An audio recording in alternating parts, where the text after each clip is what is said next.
Good morning everyone. आप सभी का बहुत बहुत स्वागत है आपके अपने चैनल स्मार्ट स्टडी क्लासेस पर। और मैं आपकी बायोलॉजी एजुकेटर आप सभी का तहे दिल से बहुत बहुत स्वागत करती हूँ। उम्मीद करती हूँ कि आप सभी बहुत अच्छे होंगे। वेरी गुड मॉर्निंग सभी के लिए। यहाँ तो बारिश नहीं हो रही है। चलिए, तो आज का जो हमारा टॉपिक है वो है हमारा बायोकेमिकल एविडेंस, या कहेंगे जैव रासायनिक विकास के प्रमाण। ठीक है, बायोकेमिकल एविडेंस या हम कहेंगे जैव रासायनिक विकास के प्रमाण। चलिए, कल हमने समजात और समरूप अंगों की बात की थी। समजात और समरूप एक इम्पॉर्टेंट, और दूसरा था हमारा, दूसरा क्या हमने डिस्कस किया था? एक तो हमने समजात और समरूप अंग डिस्कस किया था। दूसरा क्या डिस्कस किया था बताएं भाई, मुझे तो याद भी नहीं आ रहा है। याददाश्त देखिए कितनी कमज़ोर होती जा रही है मेरी। चलिए, याद भी नहीं आ रहा दूसरा क्या पढ़ाया था मैंने। चलिए, तो जैव रासायनिक विकास के प्रमाणों की हम यहाँ पे बात कर रहे हैं, तो उनको देख लेते हैं।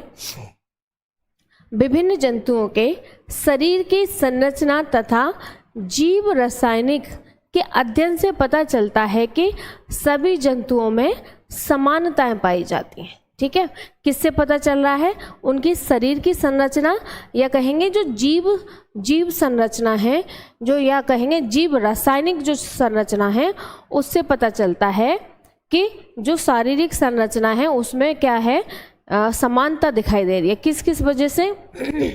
शरीर की संरचना से। अगर हम ऐसे ही फिजिकली एक दूसरे को हम देखें, हम आपस में एक दूसरे को देखें, तो क्या हम शारीरिक रूप से एक जैसे नहीं दिख रहे?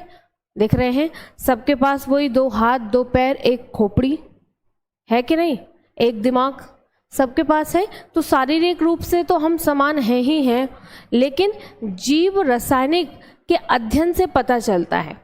ठीक है, जो जीव है, जिस भी जीव का अध्ययन करा जा रहा है, उस जीव के रासायनिक यानी कि जो केमिकल्स जो रहेंगे उसके अंदर, या केमिकल स्ट्रक्चर जो बना रहेगा, उससे पता चलता है कि सभी जो जीव हैं उनमें समानताएं पाई जा रही हैं। ठीक है, चलिए अब हम आगे बात करते हैं। हमने ये तो देख लिया कि शारीरिक रूप से समान है, और केमिकल स्ट्रक्चर जो रहेगा उस रूप से भी हम समान दिखते हैं। ठीक है, नेक्स्ट पॉइंट देखेंगे हम। अब हम बात कर रहे हैं केमिकल एविडेंस की। तो डीएनए व आरएनए सभी जीवों में पाए जाते हैं। ये तो सभी आपको पता है कि डीएनए आरएनए हम सब में पाया जाता है। आप सब में भी डीएनए है, आरएनए है, हमारे अंदर भी डीएनए आरएनए है। तो सभी के अंदर डीएनए व आरएनए पाया जा रहा है, तथा इसकी मूल रचना भी समान होती है। किसकी मूल रचना की बात कर रहे हैं? डीएनए व आरएनए के मूल रचना की हम यहाँ पर बात कर रहे हैं। यहाँ पे एक बात बताइए, हमने कहा है कि डीएनए और आरएनए की मूल जो रचना है वो भी कैसी दिख रही है? वो भी समान दिख रही है। तो आप लोगों को याद हो तो मैं आप लोगों को बता दूं, हमने अभी कुछ टाइम पहले ये पढ़ा था कि जो हम लोगों में 99% जो डीएनए रहता है, कितना? 99 पॉइंट नहीं,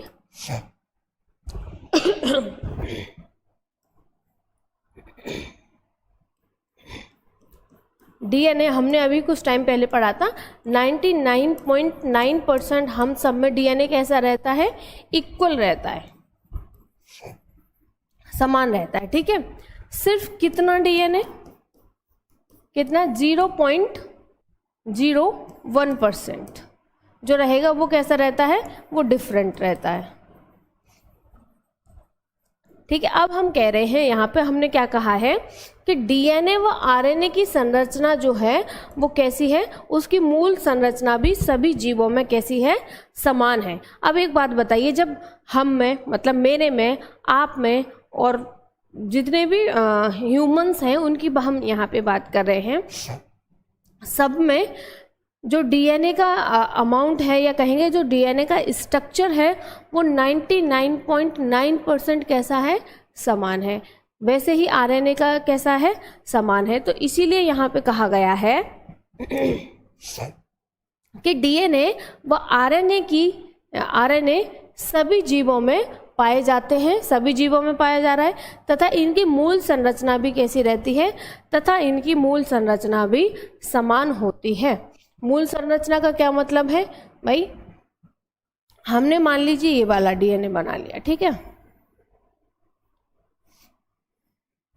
अब ये है पर्सन 1 हमारे पास में, हम ले रहे हैं 99.9% वाला डीएनए, पर्सन 1 है ये हमारे पास में, ठीक है। अब सेकंड पर्सन ले लीजिए। जब हम आपको कह ही चुके हैं कि आरएनए, डीएनए और आरएनए सभी में उपस्थित होता है, ठीक है भाई, सभी में उपस्थित होता है, तथा इनकी मूल संरचना भी समान रहेगी। तो चाहे पर्सन 1 हो या पर्सन 2 हो, सब में डीएनए की संरचना कैसी रहेगी, सब में डीएनए की मूल संरचना समान रहेगी, ठीक है। वैसे ही अगर हम आरएनए की बात कर लें, ठीक है, वैसे ही अगर हम यहाँ पे आरएनए की बात कर लें, इसको हम पर्सन 1 मान लेते हैं, और सेम एमआरएनए पर्सन 2, इनमें भी आरएनए की जो मूल संरचना है वो भी कैसी रहेगी, समान रहेगी। सिर्फ और सिर्फ कितना बताया था मैंने, डीएनए में 0.1% का जो पार्ट रहता है वो ही अलग रहता है। तो जब हम सबकी मूल संरचना समान दिख रही है, ठीक है, जब हमारी सबकी डीएनए आरएनए की मूल संरचना समान दिख रही है, तो इसीलिए हम सब भी समान दिख रहे हैं, ठीक है। आप सबके पास 2 हाथ 2 पैर हैं, हम सबके पास भी 2 हाथ 2 पैर हैं, एक मुंडी है, एक खोपड़ी है, हमारे पास भी है, नाक कान मुंह सबके पास है, सेम है। तो ये क्या है, ये किस वजह से है, ये इस वजह से है कि जो हमारा डीएनए की जो मूल संरचना है वो कैसी है, समान है, इसीलिए हम समान दिख रहे हैं। समान का मतलब यहाँ पे ये मत समझ लेना कि बिल्कुल हम सेम टू सेम एक दूसरे की फोटोकॉपी दिख रहे हैं, नहीं। समान का मतलब है कि हाथ पैर नाक कान मुंह सब मिलते जुलते हैं, ठीक है, मिलते जुलते हैं। ये ऐसा नहीं है कि कोई इंसान दिख रहा है और दूसरा इंसान जानवर दिख रहा है, ठीक है, ऐसा नहीं है कि अलग अलग दिख रहे हैं। इसीलिए हम कह रहे हैं कि डीएनए और आरएनए की जो मूल संरचना है वो सभी में कैसी पाई जाती है, समान पाई जाती है। ये केमिकल एविडेंस है, ठीक है, ये जैव विकास के रासायनिक प्रमाण है। रासायनिक प्रमाण ही इसीलिए कह रहे हैं हम, क्योंकि यहाँ पर हम डीएनए आरएनए और केमिकल एविडेंस की बात कर रहे हैं, इसीलिए रासायनिक प्रमाणों की हम यहाँ पर बात कर रहे हैं। क्लियर है यहाँ तक? वो भी 2-4 बच्चे ऐसे हैं, जब मैं कहती हूँ मेरे कहने पे वो लाइक करते हैं, ठीक है। ये क्लियर है सभी को? हम यहाँ पे केमिकल एविडेंस की बात कर रहे हैं, तो केमिकल एविडेंस हमारा किससे रहेगा, जीव रसायन, या कहेंगे हम हमारा डीएनए व आरएनए से रहेगा, ठीक है। क्लियर हो जाना चाहिए यहाँ से। यहाँ पे मैं लिख देती हूँ, हमने बात की है यहाँ पे 99.9% डीएनए जो है उसकी, और बाकी जो हमारा 0.1% डीएनए है वो तो सब में अलग ही रहता है, ठीक। क्लियर? चलिए आगे बात करते हैं अब हम। चलिए देखिए, सभी कशेरुकियों की रुधिर संरचना समान होती है। अब क्या कह रहे हैं, रुधिर की जो संरचना है वो कैसी रहती है, समान रहती है। अब एक बात बताइए, अगर मेरे अंदर रेड ब्लड सेल्स हैं, आपके अंदर रेड ब्लड सेल्स हैं, लाल रक्त कणिकाएं, तो क्या उनका आकार अलग होगा? ऐसा तो नहीं कि मेरे पास जो रेड ब्लड सेल्स हैं उनका आकार तो ऐसा है और आपके पास जो रेड ब्लड सेल्स हैं उनका आकार कुछ ऐसा बना हुआ है, इमोजी जैसा। ऐसा तो है नहीं कि हमारी लाल रक्त कणिकाओं का आकार अलग अलग है। मैं दुखी हूँ तो मेरी लाल रक्त कणिकाओं का आकार ऐसा है, आप खुश हो तो आपकी लाल रक्त कणिकाओं का आकार ऐसा है, या फिर किसी की लाल रक्त कणिकाओं का आकार ऐसा है। है क्या ऐसा? नहीं है। ठीक है, तो यही बोल रहे हैं कि सभी कशेरुकियों की रुधिर संरचना कैसी रहती है? समान होती है। रुधिर रचना कैसी रहती है? समान रहती है। तथा बात कर रहे हैं यहाँ पर हीमोग्लोबिन के क्रिस्टल। किसकी बात कर रहे हैं? हीमोग्लोबिन के क्रिस्टल के अध्ययन से पता चलता है कि मनुष्य एवं चिंपैंजी के हीमो में बंदरों की अपेक्षा अधिक समानता है। क्या समझ में आया?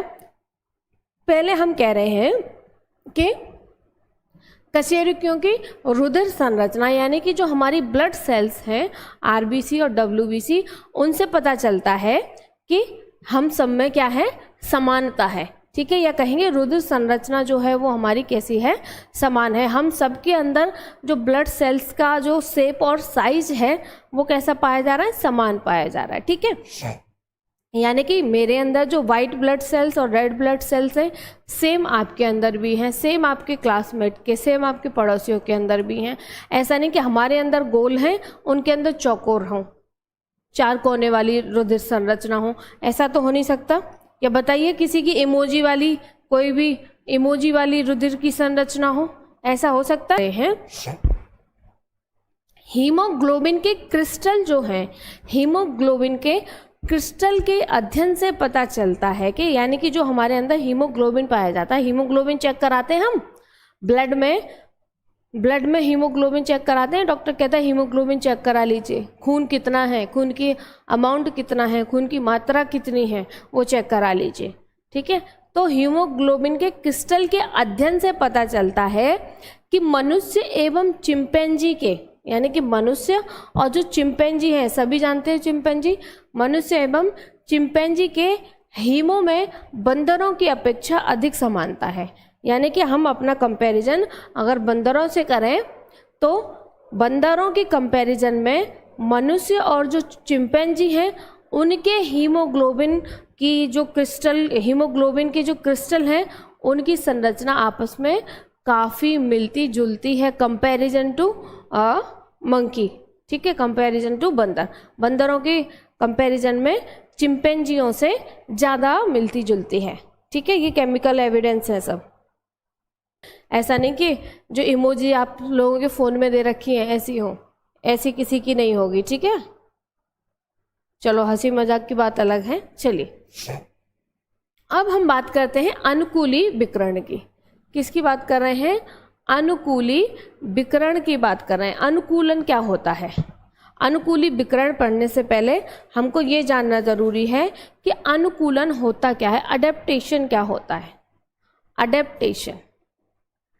अडेप्टेशन क्या होता है, अनुकूलन क्या होता है? देखिए, मान लीजिए कि मैं किसी शहर में जाती हूँ, या मान लीजिए अभी मैं एक ऐसे स्थान पे रह रही हूँ, एक ऐसे प्लेस पे रह रही हूँ जहाँ पे बहुत गर्मी है।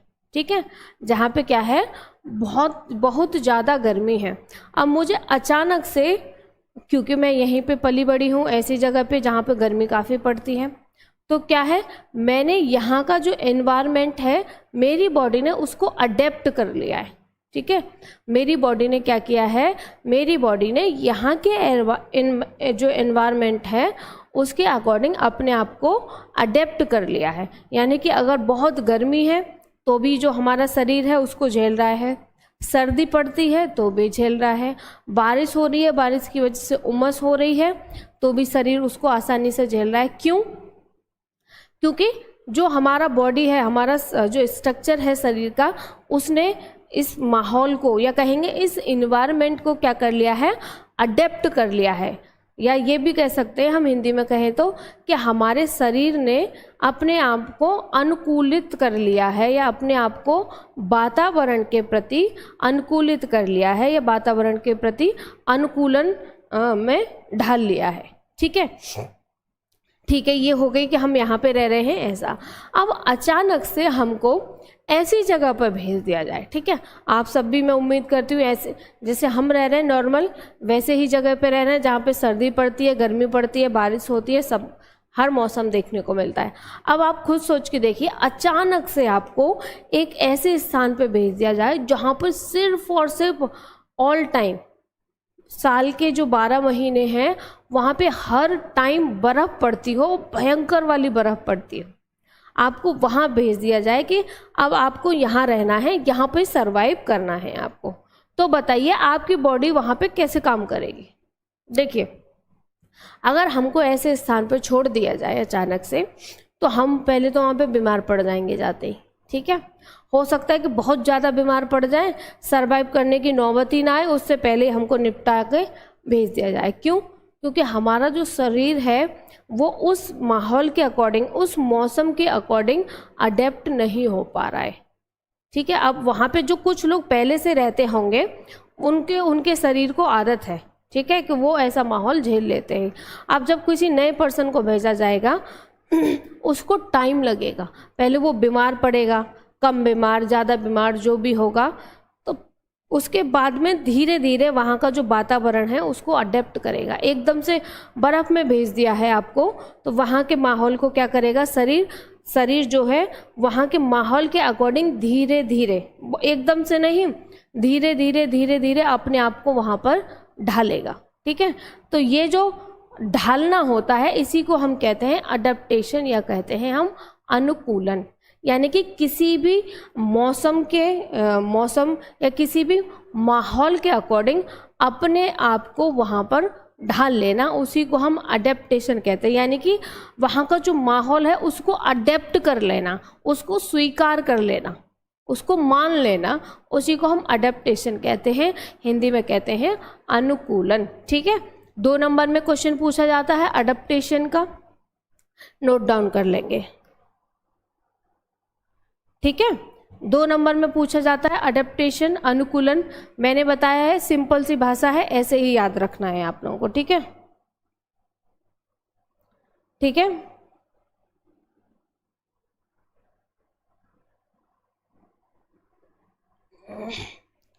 मैम अपना दवाई ले लीजिए, आप ठीक रहेंगे तो हम लोग भी ठीक रहेंगे। देखो मौसम चल रहा है सर्दी खांसी का, पहले एकदम से बारिश हुई फिर गर्मी है, उसकी वजह से सर्दी जुकाम है, तो वो सर्दी जुकाम धीरे धीरे जाता है और चला जाएगा, ठीक है। सर्दी जुकाम की क्या ही मेडिसिन वगैरह लो, ठीक है। तो ये अनुकूलन वाला जो टॉपिक है हमारा अनुकूलन, ये 2 नंबर में पूछा जाएगा आपसे, ठीक है। अनुकूलन या अडेप्टेशन किसे कहते हैं, नोट डाउन कर लीजिए। 2 नंबर में पूछ लिया जाएगा अनुकूलन किसे कहते हैं। लिखना कैसा है, सिंपल यही लिख लेना है कि किसी भी नए वातावरण के अकॉर्डिंग अपने शरीर को ढालना ही अनुकूलन या अडेप्टेशन कहलाता है। 2 नंबर में पूछा जाएगा, क्लियर है। तो अब हम बात कर रहे हैं अनुकूली विकर्ण की। चलिए अनुकूली विकर्ण पर हम चलते हैं, हम देखते हैं अनुकूली विकर्ण। एक विशेष भूभौगोलिक क्षेत्र में विभिन्न, भूभौगोलिक क्षेत्र क्या रहता है, हमारा जो जमीन रहती है उसकी बात कर रहे हैं। एक विशेष भूभौगोलिक क्षेत्र में विभिन्न प्रजातियों के विकास का प्रक्रम एक बिंदु से प्रारंभ होके अन्य भूभौगोलिक क्षेत्र का प्रसारित होने को अनुकूली विकर्ण कहते हैं। यानी कि मान लीजिए हमने कहा है एक भूभौगोलिक क्षेत्र है ये, ठीक है, एक भूभौगोलिक क्षेत्र विभिन्न प्रजातियों के विकास का प्रक्रम। अब यहाँ पर कुछ मान लीजिए क्या है, यहाँ पर विभिन्न प्रजातियाँ रह रही हैं, ठीक है। यहाँ पर इस भूभौगोलिक क्षेत्र में अलग अलग प्रकार की प्रजातियाँ यहाँ पर रह रही हैं इस भूभौगोलिक क्षेत्र में। तो हम कह रहे हैं विभिन्न प्रजातियों के विकास का प्रक्रम, यानी कि इस क्षेत्र में जो प्रजातियां रह रही हैं इनमें विकास भी तो होगा। ऐसा तो है नहीं कि ये यहाँ पे पैदा हो गए अब यहीं पे बस ख़त्म हो जाएंगे, विकास नहीं करेंगे, अपनी जनसंख्या नहीं बढ़ाएंगे, ऐसा नहीं होगा, बढ़ाएंगे जरूर, ठीक है, ये भी विकास करेंगे। तो विभिन्न प्रजातियों के विकास का प्रक्रम एक बिंदु, यानी कि मान लीजिए यहाँ से स्टार्ट हो रहा है, एक बिंदु से प्रारंभ होके अन्य भूभौगोलिक क्षेत्र, ये मान लीजिए दूसरा भूभौगोलिक क्षेत्र है, अन्य भूभौगोलिक क्षेत्र का प्रसारित होने को, यानी कि एक स्थान से, ये मान लीजिए ये है हमारा भूभौगोलिक क्षेत्र, ठीक है, भूभौगोलिक क्षेत्र है ये, अब कह रहे हैं एक भूभौगोलिक क्षेत्र में जो विभिन्न प्रजातियां रह रही हैं उनके विकास का प्रक्रम, यानी कि इसमें जो प्रजातियां हैं ये विकास करेंगी, तो इस एक बिंदु से लेके अन्य भूभौगोलिक क्षेत्र ये है यहाँ तक जो पहुँचेंगी ये, इसी को हम अनुकूली विकरण कहते हैं। इसी को हम क्या कहते हैं? अनुकूली विकरण। यानी कि अपनी परिस्थितियों के आधार पर जो विभिन्न प्रजातियां हैं, जैसे मान लीजिए किसी भी जानवर की प्रजाति वहाँ पर रह रही है, तो वो अपने विकास के लिए क्या करेंगे, एक भूभौगोलिक क्षेत्र से दूसरे भूभौगोलिक क्षेत्र तक प्रसारित हो जाएंगे, यानी कि फैल जाएंगे। उसी को हम कहते हैं अनुकूली विकरण। यानी कि उनको इस स्थान पर अपनी सुविधाएं नहीं नज़र आ रही हैं, जो प्रजातियां हैं अपने लिए सुविधाएं नहीं नज़र आ रही हैं, तो वो क्या करेंगी, वो उस भूभौगोलिक क्षेत्र से, या कहेंगे उस एरिया से क्या कर जाएंगी, मूव कर जाएंगी। सिंपल भाषा में कहें तो मान लीजिए किसी भी जानवर की कोई प्रजाति एक स्थान पर रह रही है, अब उनकी प्रजाति बढ़ती जा रही है, तो भाई वो अपने विकास के लिए अपने लिए सुविधाएं भी तो देखेंगे। अगर उनको उस स्थान पर वो सुविधा नहीं मिल पा रही है, तो वो उस भूभौगोलिक क्षेत्र से क्या करेंगे, मूव कर जाएंगे, यानी कि उस स्थान को छोड़कर दूसरे नए स्थान पे चले जाएंगे। उसी को हम कहते हैं अनुकूली विकरण। ठीक है, अनुकूलन मैंने इसीलिए आपको पहले बता दिया था, अनुकूलन कैसे कहते हैं, इसी को हम कहते हैं अनुकूली विकरण। क्लियर है?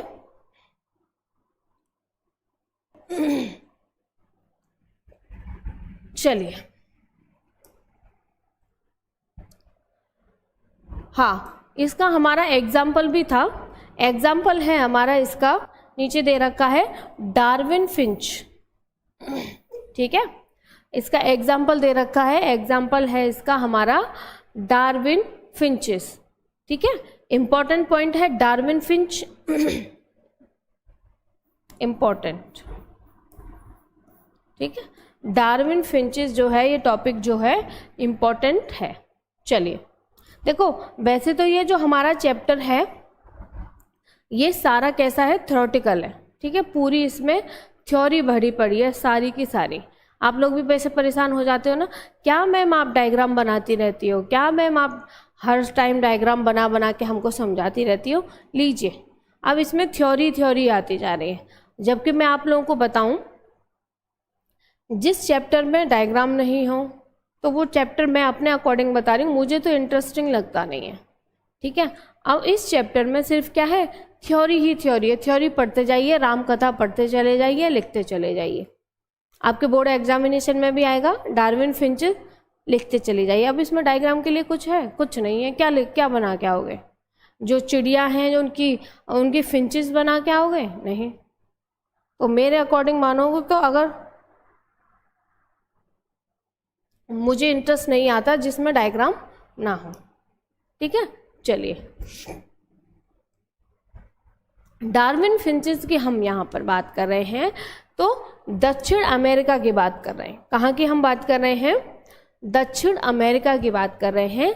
दक्षिण अमेरिका के पास समुद्र में 22 छोटे छोटे द्वीपों की एक श्रृंखला पाई जा रही है। ठीक है, दक्षिण अमेरिका में क्या था, समुद्र के पास 22 छोटे छोटे द्वीपों की एक श्रृंखला पाई जा रही थी, जिस श्रृंखला को हम क्या कह रहे थे, जिसे हम गैलापेगोस कह रहे थे। जिसे हमने क्या नाम दिया, जिसे हमने गैलापेगोस द्वीप समूह का नाम दिया। छोटे छोटे 22 द्वीप थे, उनकी एक श्रृंखला थी, श्रृंखला को मिला दिया तो हमने उसको कह दिया गैलापेगोस द्वीप समूह। ठीक है, अब डार्विन ने यहाँ पर क्या किया, डार्विन ने यहाँ पर मिलने वाले पक्षियों का अध्ययन किया। डार्विन साहब ने क्या किया, यहाँ पे जो पक्षी मिल रहे थे उनका अध्ययन किया। कहाँ मिल रहे थे पक्षी? जो दक्षिण अफ्रीका में जो गैलापेगोस द्वीप था वहाँ पे जो पक्षी मिल रहे थे उनका अध्ययन किया। ठीक है, इन्होंने पाया कि फिंच की विशेषताओं के साथ साथ अन्य स्वरूप में बदलाव के साथ अनुकूलन करती हैं। यानी कि जो फिंचेस हैं उनकी विशेषता क्या थी, विशेषताओं के साथ साथ अन्य स्वरूप में, यानी कि उनका जो अन्य स्वरूप था उसमें बदलाव के साथ साथ क्या करती हैं, अनुकूलन करती हैं, या कहेंगे अनुकूलन के साथ साथ, हाँ सॉरी हाँ बदलाव के साथ अनुकूलन करती हैं। यानी कि जो गैलापागोस द्वीप था वहाँ का जो अनुकूलन, वहाँ का जो इन्वायरमेंट है उसके अकॉर्डिंग उनके अकॉर्डिंग क्या कर रही थी, वो अपने आप को अपने स्वरूप में क्या कर रही थी, बदलाव कर रही थी। वहाँ पे जो क्या थी पक्षी, यानी कि जो चिड़ियाँ थी, जो फिंच थी, जो चिड़ियाँ थी छोटी छोटी, उनमें क्या हो रहा था, बदलाव हो रहा था। अब क्या बदलाव हो रहा था भाई वहाँ पे, देखो अनुकूलन का सबसे बड़ा अगर मेजर पॉइंट हम देखें तो अनुकूलन का सबसे बड़ा पॉइंट यही है कि अपने आप को सरवाइव करने के लिए, ठीक है, डार्विन फिंचेस में यही बताया है, सबसे बड़ी बात यही है कि अपने को सरवाइव करने के लिए अपने स्वरूप में जो भी बदलाव करना पड़े, ठीक है, किसी को अपनी चोंच से कोई कठोर चीज़ खानी है तो वो अपने स्वरूप में उसके अकॉर्डिंग बदलाव करेगा, किसी को बहुत सॉफ्ट चीज़ खानी है तो वो उसके अकॉर्डिंग अपने आप को रखेगा। यानी कि जैसा वहाँ का माहौल है उस माहौल के अकॉर्डिंग ही अपने स्वरूप में बदलाव कर लेना, ठीक है, बदलाव कर लेना कह रहे हैं। अब देखो मैंने अभी यही कहा कि जो फिंचेस हैं वो क्या कर रही हैं,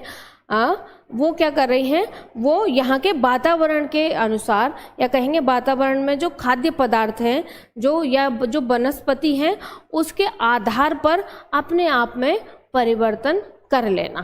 तो डार्विन ने क्या कहा था, डार्विन के अनुसार क्या मानना था,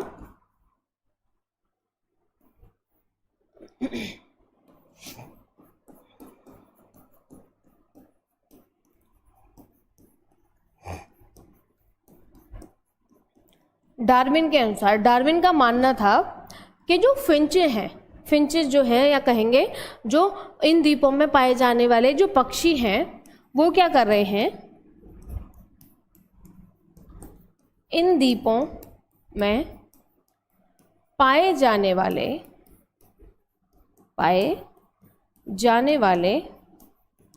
पक्षी क्या कर रहे हैं, अपने खाद्य पदार्थों के आधार पर, किसके आधार पर,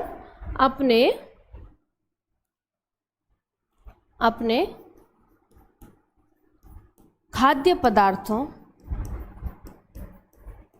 व जो वहाँ की परिस्थितियां रहेंगी, ठीक है, एक तो कब अपने आप को चेंज करेंगे कि खाद्य पदार्थों के आधार पर, दूसरा वहाँ का जो वातावरण रहेगा, ठीक है, खाद्य पदार्थों व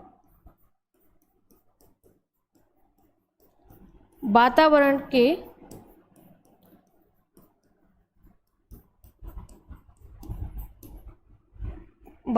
के एक सेकेंड, खाद्य के अनुसार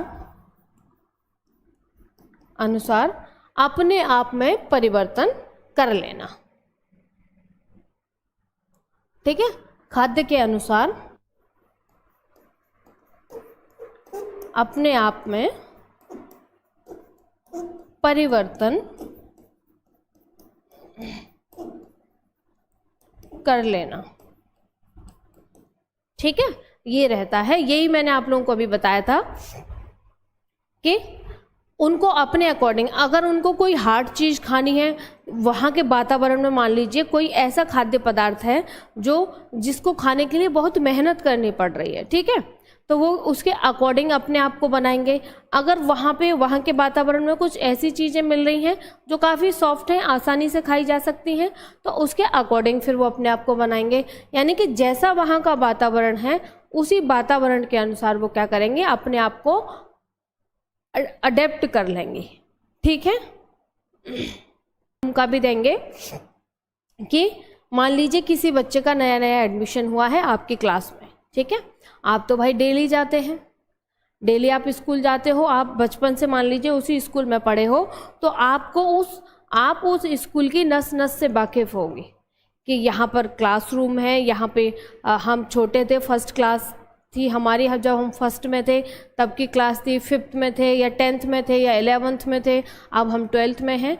तो आपको पूरा जो स्कूल का इन्वायरमेंट है आपने अडेप्ट कर रखा है। यहाँ तक कि जो टीचर्स वहाँ पे पढ़ाते हैं उनके टीचर्स के बिहेवियर को भी आपने अडेप्ट कर रखा है। सब बच्चों ने अडेप्ट कर रखा है, सब जानते हैं ये वाले सर ऐसे हैं, वो वाली मैम ऐसी हैं, ये वाली मैम बहुत खड़ूस हैं, ये वाले सर बहुत डांटते हैं, ये वाले सर आज क्लास ना आए तो अच्छा रहेगा, वो मैम टेस्ट लेंगी, वो हे भगवान वो आज ना आए, या ये क्यों आ गए। तो आप लोग उन टीचरों के हर बात से वाकिफ़ हो, ठीक है, और टीचर भी आप लोगों को बहुत अच्छे से जानते हैं। अब मान लीजिए ऐसे माहौल में कोई नया बच्चा आ जाए, भाई आप सब आपने स्कूल का जो माहौल है, जो वातावरण है उसको अडेप्ट कर रखा है, आपको कोई वहाँ पे दिक्कत नहीं होती क्योंकि आप वहाँ बचपन से पढ़ रहे हो या 4-5 साल से भी पढ़ रहे हो। तो अब ऐसे माहौल में कोई नया बच्चा आ जाए वहाँ पे पढ़ने, बिल्कुल नया, अब उसको क्या होगा, उसको आपका माहौल, पहले तो सबसे पहले स्कूल को अडेप्ट करने में टाइम लगेगा कि स्कूल कैसा है, उसे लगेगा मेरा स्कूल पहले वाला ऐसा था, ये ऐसा है, पहले तो स्कूल को अडेप्ट करने में टाइम लगेगा। सेकंड, जब जिस क्लास में वो आएगा उस क्लास को अडेप्ट करने में टाइम लगेगा, क्योंकि आप जैसे क्लासमेट्स होंगे, कुछ अच्छे होते हैं, बहुत अच्छे से बिहेव करते हैं, कुछ शैतान बच्चे भी होते हैं जो परेशान करते हैं फालतू का बच्चों को, नए बच्चों को, ठीक है। तो फिर क्लासरूम का जो बिहेवियर है उसको अडेप्ट करने में टाइम लगेगा। फिर जो टीचर्स हैं, टीचर्स को समझने में, उनके अकॉर्डिंग, या कहेंगे हम टीचर्स के अकॉर्डिंग अपने आप को ढालने में उस बच्चे को टाइम लगेगा। कुल मिला के बात ये है कि जो नया बच्चा आएगा उसको पूरे स्कूल के माहौल को अडेप्ट करने में लगेगा काफ़ी टाइम, ठीक है। अब मान लीजिए क्लासरूम में ऐसे बच्चे हैं जो उसको परेशान कर रहे हैं, तो वो नहीं बन सकता उनकी तरह कि वो भी उन सबको परेशान करे, तो वो बेचारा क्या करेगा, बच्चा अपने आप को उनके अकॉर्डिंग धीरे धीरे ढालेगा, उनको पहचानेगा ये लोग कैसे हैं, क्यों मुझे तंग करते हैं, क्यों इतना परेशान करते हैं, या मजाक में कर रहे हैं या सीरियस कर रहे हैं, उसके अकॉर्डिंग फिर वो धीरे धीरे ढाल लेगा अपने आप को। तो वैसा ही अडेप्टेशन का भी रूल रहता है हमारा, ठीक है, क्लियर। पर किसी को ज़्यादा परेशान नहीं करना अच्छी बात नहीं होती है। चलिए अब अपने टॉपिक पे आते हैं। हाँ, एक तो ये खाद्य पदार्थों के अकॉर्डिंग अपने आप को वो कर लेते हैं अडेप्ट। अभी मैं आपके टॉपिक पे आऊँगी, पीसीएम वाले पे, इसको मैं कंप्लीट कर देती हूँ। दूसरा हमारा रहता है दूसरा हमारा रहेगा कि किसी भी जाति की आबादी बहुत ज़्यादा बढ़ जाती है, ठीक है। आबादी बढ़ने पर इसके जो सदस्य रहते हैं वो क्या कर जाते हैं, उस क्षेत्र के चारों ओर फैल जाते हैं, ठीक है। तो एक पॉइंट हम यहाँ लिख सकते हैं, किसी जाति की आबादी बढ़ने पर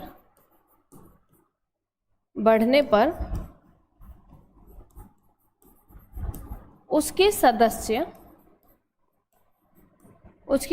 क्या होते हैं, उसके सदस्य अन्य क्षेत्रों की तरफ फैल जाते हैं, या अन्य क्षेत्रों की तरफ मुड़ जाते हैं, या चले जाते हैं सही रहेगा, चले जाते हैं, ठीक है। यानी कि मान लीजिए कोई भी पर्टिकुलर एरिया है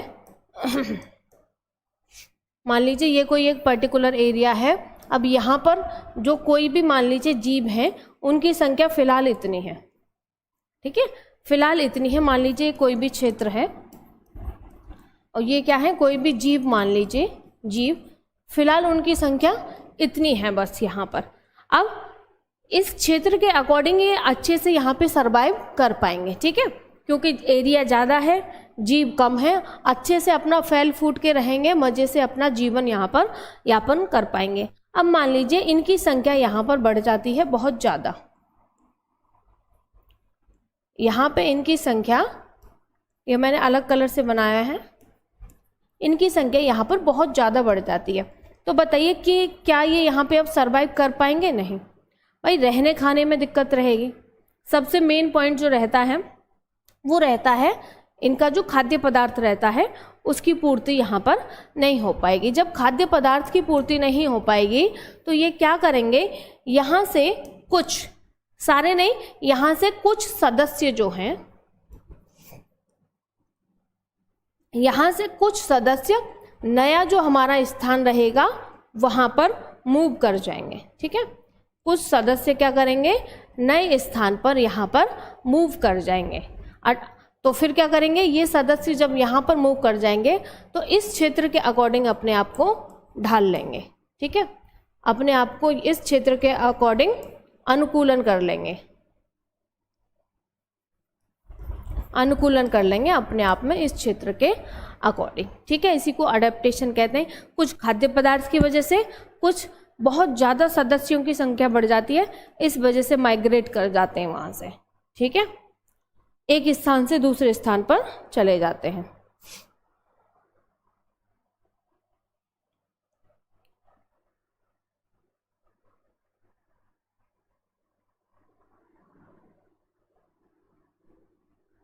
हाँ, डार्विन ने बर्ड में सबसे ज़्यादा भिन्नता देखी और उनको उन बर्ड्स को फिंचेस का नाम दिया।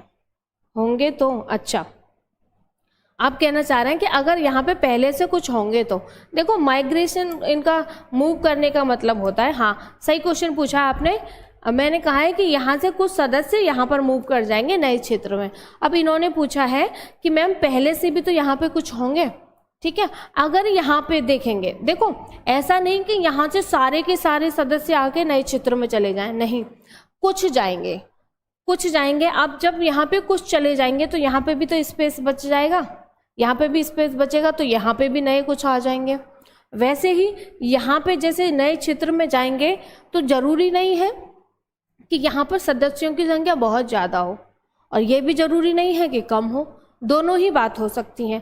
अगर सदस्यों की संख्या यहाँ पर कम होगी तो यहाँ पर वो अपना स्टे करेंगे, यहाँ पर रुक जाएंगे, अपना यहीं पे सरवाइव करना शुरू कर देंगे।